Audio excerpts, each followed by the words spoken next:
Hello everyone, Radhe Radhe. Welcome to my YouTube channel, welcome to my new blog, new cooking blog. आपण मानंकु मोर recipe वीडियोटी भल लागे like share subscribe comment निहाती करेंगे। चलतु देखा आज मुझे छतु बेसर बनाऊँगी, खाइबा पूरा टेस्टी होटेल स्टाइल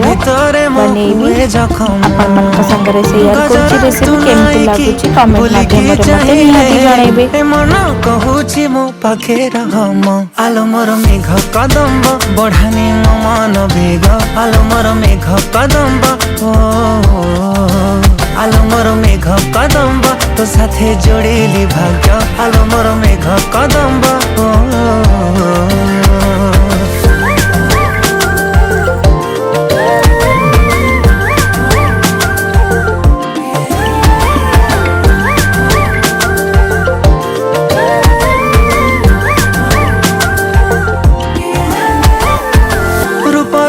श्रृंगार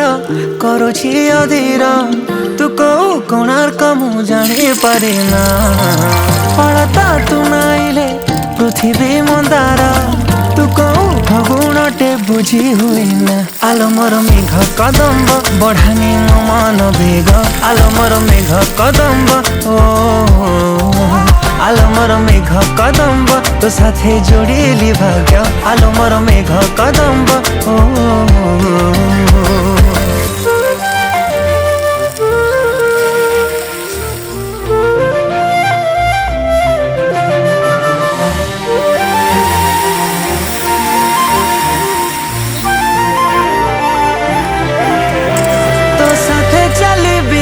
तो साथे झुंटी भी जाने ना बुझे ना मु तो छड़ा किछि भी गहली सहर तू मो मन भितरे तो बिना मो नीरव आलो मोर मेघ कदम्ब बढ़ानी मो मन बेग आलो मोर मेघ कदम्ब आलो मोर मेघ कदम्ब तो साथे जोड़ेली भाग्य आलो मोर मेघ कदम्ब आलो मोर मेघ कदम्ब बढ़ानी मो मन बेग आलो मोर मेघ कदम्ब आलो मोर मेघ कदम्ब तो साथे जोड़ेली भाग्य आलो मोर मेघ कदम्ब।